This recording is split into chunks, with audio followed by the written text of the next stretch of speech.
আজকে যাচ্ছি আমার দেবরের সাথে নতুন বউ আনতে, মানে আমার যাকে বাড়িতে নিয়ে আসতে যাচ্ছি। বড় ভাবি হয়ে বাসর ঘর সাজানোর দায়িত্বটাও কাঁধে পড়ে গেছে। জানি না কেমন হবে, জীবনের প্রথম দেবরের বাসর ঘরটাই সাজিয়েছি। দেবরের একমাত্র ভাবি বলে কথা। দেবরের সাথে কারে চড়ে যাচ্ছি বউ আনতে। বাড়িতে দুই যা একসাথে থাকলে নাকি সবসময় ঝগড়া ঝামেলা লেগেই থাকে, কখনোই নাকি মিল মহব্বত থাকে না। তবে আপনারা তো ইনবক্সে এত মেসেজ করেছেন, আপু আপনার জায়ের সাথে আপনার কখনোই মিলবে না, সবসময় ঝগড়া লেগেই যাবে। জানি না আমার জায়ের সাথে আমি কতটা চলতে পারবো বা কি হবে, ঝগড়া লাগবে কিনা। তবে আপনারা আগে আমার ভবিষ্যৎবাণী করে দিয়েছেন, আমি তো নিজেই অনেক অবাক। আরে ভাই টেস্ট করো না, একটু টেস্ট করতে হবে।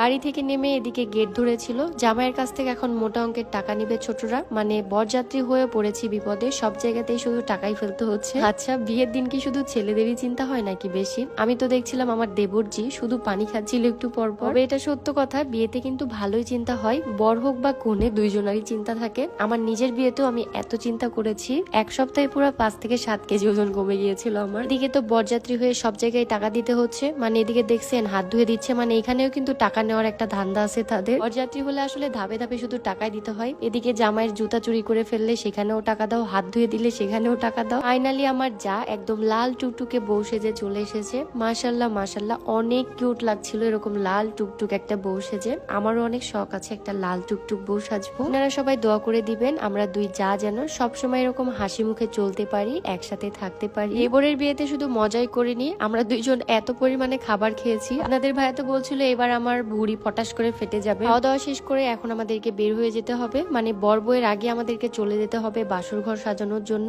বাসর ঘর সাজানোর দায়িত্বটা আমার কাঁধেই পড়েছে, যেহেতু আমি বড় ভাবি, এই জন্য বেশিরভাগ দায়িত্বটাই আমারই নিতে হয়েছে। তবে খুব চিন্তা হচ্ছিল বাসর ঘর ভালো মতো সাজাতে পারবো কিনা। জীবনের প্রথম যেহেতু সাজানো আমার। তারপরও বড় কথা হলো ঈদের জন্য কোনো ফুলের দোকান খোলা ছিল না। ছোট ছোট ভাইরা গিয়েছিল বাগান থেকে এগুলা ফুল কিনে নিয়ে এসেছে। দেখা যাক এগুলা দিয়ে কি করা যায়। ফুল থেকে এত সুন্দর ঘ্রাণ আসছিল, আমি তো বারবার নাক নিয়ে যাচ্ছিলাম। আর এই তো গোলাপ, গাঁদা আর রজনীগন্ধা দিয়েই আমার দেবরজির এই ঘরটাকে আজকে সুন্দর মতো সাজানো হবে। জানি না কতটা সুন্দরভাবে সাজাতে পারবো এই ঘরটা, তবে আমার অনেক দিনের ইচ্ছা ছিল বাসর ঘর সাজানোর। এবার দেবরের বিয়েতে সেই ইচ্ছাটাও পূরণ হয়ে গেল।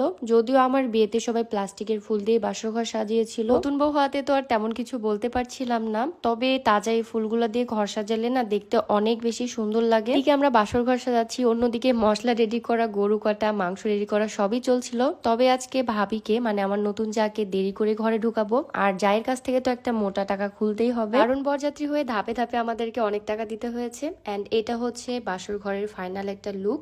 তো এই তো আমার আজকের ভিডিও এখানে শেষ করছি। সবাই ভালো থাকবেন, আল্লাহ হাফিজ।